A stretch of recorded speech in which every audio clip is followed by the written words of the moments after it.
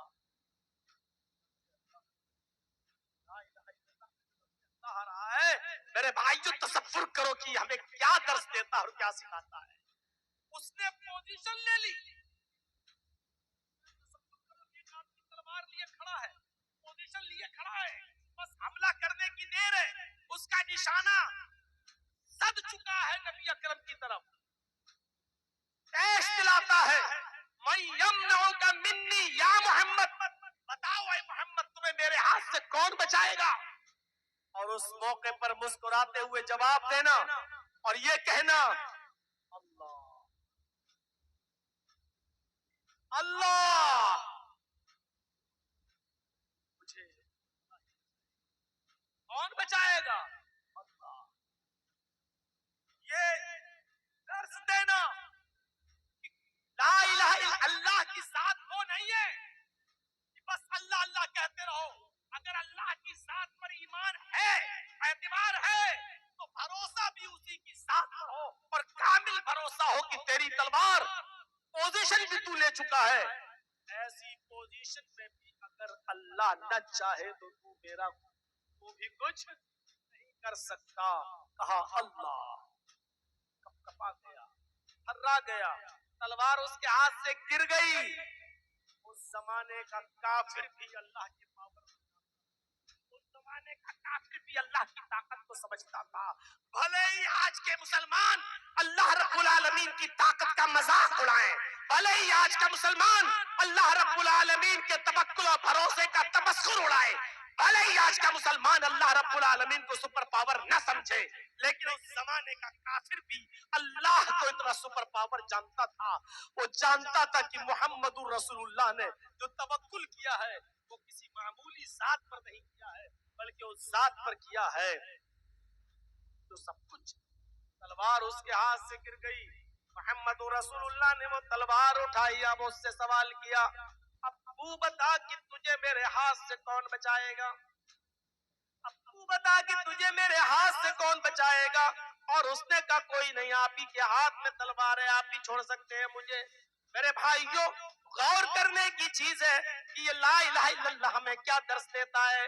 یہ کلمہ ہے ہی ایسا, آدم سے لے کر محمد صلی اللہ علیہ وسلم تک جتنے بھی پیغمبر آئے, اسی کلمے, اسی لا الہ الا اللہ اللہ کی عبادت سے ہمیں اور آپ کو سب کو جوڑتے رہے. اور اگر ایسا نہ ہوتا تو اللہ تعالیٰ قرآن میں تمام لوگوں کو اس بات کا نمنترن اور دعوت بھی نہیں دیتا. قُلْ يَا أَهْلَ الْكِتَابِ تَعَالَوْا إِلَىٰ كَلِمَةٍ سَوَاءٍ بَيْنَنَا وَبَيْنَكُمْ, اے محمد صلی اللہ علیہ وسلم کہہ دو اے اہل کتاب, اے یہودیوں, اے عیسائیوں, اے اہل کتاب, اے وہ لوگوں جن کو کتاب دی گئی ہے, آؤ ایک ایسے کلمے کی طرف, تعالوا الی کلمۃ سواء بیننا وبینکم, آؤ ایک ایسے کلمے کی طرف جو ہمارے اور تمہارے درمیان مساوی ہے, جو ہمارے اور تمہارے درمیان برابر ہے. اور وہ کلمہ کیا ہے؟ اللہ نعبد الا اللہ، کہ ہم اللہ کے علاوہ کسی کی عبادت نہیں کریں گے، ہم ایک ہی اللہ کی عبادت کریں گے، اسی کو اپنا مالک مانیں گے، اسی کی عبادت کریں گے، اسی کو ہم اپنا معبود جانیں گے۔ یعنی آؤ اس اقرار کی طرف، لا الہ الا اللہ۔ مختصراً یہ کلمہ کوئی معمولی کلمہ نہیں، اس کلمے کو نہ پڑھنے پر ابو طالب جہنم کے مستحق ہوئے، اور اس کلمے کو پڑھنے کی وجہ سے اسود نامی وہ بکریوں کا چرواہا یہودی جو اسلام لایا اور ایک ہی نماز نہیں پڑھی لیکن جنت کا مستحق ہو گیا۔ اس کلمے کی حقیقت کو سمجھنا چاہیے۔ اللہ تبارک و تعالیٰ سے ہم دعا کرتے ہیں کہ الہ العالمین اس کلمے کی حقانیت سے ہم سب کو روشناس فرمائے، اور اس کلمے کی حقیقت کو سمجھنے کی ہم سب کو توفیق عطا فرمائے۔ میرے پیارے ساتھیوں، حدیث کا دوسرا ٹکڑا میں اس طرف اب آپ کو لانا چاہتا ہوں، ذرا اس طرف بھی آئیے۔ پہلی چیز بتائی ہے افضلها قول لا الہ الا اللہ، پہلی چیز کیا ہے؟ لا الہ الا اللہ، یہ ایمان کی سب سے افضل برانچ ہے۔ وہ ادناها، سب سے نچلا کمتر درجہ کیا ہے؟ اماطۃ الاذان الطریق، راستے سے تکلیف دہ چیز کو ہٹا دینا۔ ہر تکلیف دہ چیز راستے میں پڑی ہوئی ہے تو اس کو ہٹا دینا۔ رہنے دو، میری بلا سے اس سے تو فلاں لوگ گزریں گے، ہم کو کیا مطلب، وہ ہمارے دشمن ہیں، مرنے دو۔ اماطۃ الاذان الطریق، آپ موٹر سائیکل پہ جا رہے ہیں، راستے میں کیلے کے چھلکے پر نظر پڑی ہے، آپ گاڑی روک، آپ کیلے کے چھلکے کہیں ایسی جگہ جہاں لوگوں کا گزرنا ہو، کانٹا پڑا ہے آپ ہٹا دیجئے، پتھر پڑا ہے آپ ہٹا دیجئے، اور یاد رکھنا جس طرح سے راستے میں پڑی ہوئی تکلیف دہ چیزوں کو ہٹانا ثواب ہے، اسی طریقے سے راستے میں عمدن اور قصدن جان بوجھ کر تکلیف دہ چیزوں کو ڈالنا اور پھینکنا گناہ، کیونکہ آپ اللہ کے بندوں کو تکلیف میں ڈالنا، آپ انسانیت کو تکلیف میں ڈالنا چاہتے ہیں۔ ابھی جو آل انڈیا اہل حدیث کانفرنس ہوئی 35ویں، وہ اسی کے تعلق سے ہوئی، احترام انسانیت اور مذاہب عالم، اسی چیز کا نمنترن اس میں دیا گیا ہے۔ انسانیت، آپ کسی کو بھی پریشان نہیں کر سکتے ہیں، نہ صرف راستے سے تکلیف دہ چیز کو ہٹانا، بلکہ کوئی بھی اگر ایسی چیز ہے جس سے لوگوں کو تکلیف پہنچ رہی ہے، صبح رمضان کے مہینے میں سحری کے وقت مائک پکڑ لینا، زور زور سے چیخنا، چلانا، روزے دار بھائیوں اٹھو، سحری کیجئے، اس وقت مسجد کی گھڑی میں 3:30 بج چکے ہیں، پھر 5 منٹ کے بعد 3:35 ہو چکے ہیں، اعلان کرنا، اور پھر مائک پکڑ کر نظمیں پڑھنا، حمد پڑھنا، یہ تمام کی تمام چیزیں انسان کو تکلیف، روزے کو روزے کے لیے اٹھانا بھی گناہ ہے کیا؟ نہیں، آپ صرف روزے داروں کو کہاں اٹھا رہے ہیں؟ کیا سب روزہ رکھتے ہیں؟ آپ ان بوڑھوں کو بھی تکلیف دے رہے ہیں جو اتنے بوڑھے ہو چکے ہیں کہ بوڑھے ہونے کی وجہ سے اب روزہ نہیں رکھ سکتے، صرف فدیہ دے کر ایک مسکین کو کھانا کھلا کر کام چلا رہے ہیں، آپ اس کی نیند میں ڈسٹرب کیوں کر رہے ہیں؟ بوڑھے لوگوں کو ویسے بھی نیند دیر سے آتی ہے، بیچاروں کو ٹیبلیٹ کھانا پڑتی ہے نیند کی، اب ٹیبلیٹ کھانے کے بعد سویا ہی تھا کہ آپ نے شور کرنا شروع کر دیا، روزدار بھائیوں چیخنا چلانا شروع کر دیا، اور بیچارہ پھر اٹھ گیا، وہ بیدار ہو گیا، اب اس کو نیند نہیں آ رہی ہے۔ آپ ایسے بوڑھوں کو پریشان کرنے کا حق آپ کو کس نے دیا؟ ان بچوں کو بھی آپ جگا رہے ہیں جن کے اوپر ابھی روزے فرض نہیں ہوئے. ان بچوں کو پریشان کرنے کی اتھارٹی آپ کو کس نے دی ہے؟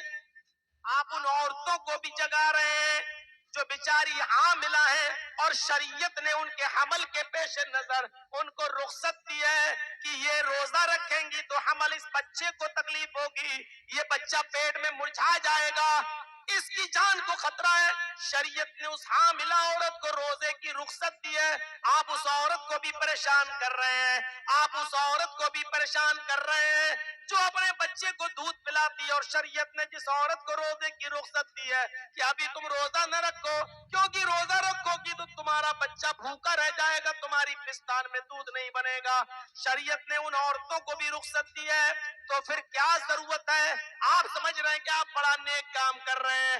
میرے بھائیوں, آج کے زمانے میں موبائل میں الارم لگا ہوا ہے, گھڑیاں بھی الارم والی آ چکی ہیں, اور آپ مائک پکڑ کر حمد پڑھیں, قوالیاں گائیں, گیت پڑھیں اور نظمیں پڑھ پڑھ کر آپ لوگوں کو پریشان کریں. یہ بھی اماطۃ الاذان طریق میں آتا ہے, یہ بھی لوگوں کو نقصان پہنچانے کے ضمن میں شامل ہے. آپ کو یہ اتھارٹی, آپ کو یہ پاور نہیں دیا گیا ہے کہ آپ ان کو پریشان کریں. آپ کیوں پریشان کریں؟ یہ اسی ضمن میں شامل ہے. آپ سباسد ہے نا, چیئرمین, بڑے باپ کے بیٹے ہو, کسی ہوٹل میں کھانا نہ لینے کے لیے دکان پہ جہاں گاڑی پارک ہے وہاں نہیں, بیچ راستے میں آپ نے گاڑی کھڑی کی, لوگ کہہ رہے ہارن پہ جا رہے ہیں, بھائی گاڑی ہٹا, ابے رک ہٹا رہا ہوں. غلط جگہ پر گاڑی پارک کرنا بھی انسانیت کو تکلیف دینے کے ضمن میں آتا ہے. اپنے گھر کے باہر شادی ہے آپ کے بیٹے کی یا بیٹی کی, لیکن وہ گزرتا ہے, راستہ ہے آپ لوگوں کا گزرنے کا, آپ نے شامیانہ لگا دیا صاحب. اب لوگ 1 کلومیٹر دور سے چکر کاٹ کے راستے پہ جائیں گے. آپ کی بیٹی کی شادی ہو رہی ہے, آپ کے بیٹے کی شادی, آپ نے شامیانہ لگا دیا. یہ تمام کی تمام چیزیں انسانیت کو تکلیف دینے کے ضمن میں آتی ہے. میرے بھائیوں, یہ اتھارٹی, یہ پاور ہمیں اور آپ کو کسی نے نہیں دیا ہے. اسلام تو احترام انسانیت کا علم بردار ہے. انسانیت سے زیادہ, اسلام سے زیادہ کسی نے درس دیا ہے احترام انسانیت کا؟ ذرا آپ غور کریں اور اندازہ لگائیں تو اسلام تو اس ناجائز بچے کو بھی گرانے کی اجازت نہیں دیتا پیڑ سے جو ناجائز ہے. اگر غلطی سے لڑکے اور لڑکی کی اگر ناجائز حمل ٹھہر بھی گیا ہے تو شریعت یہ کہتی ہے قصوروار تو لڑکا ہے اور لڑکی ہے, لیکن اس معصوم کو جو ماں کے پیٹ میں پل رہا ہے اس کو آپ سزا نہیں ہیں.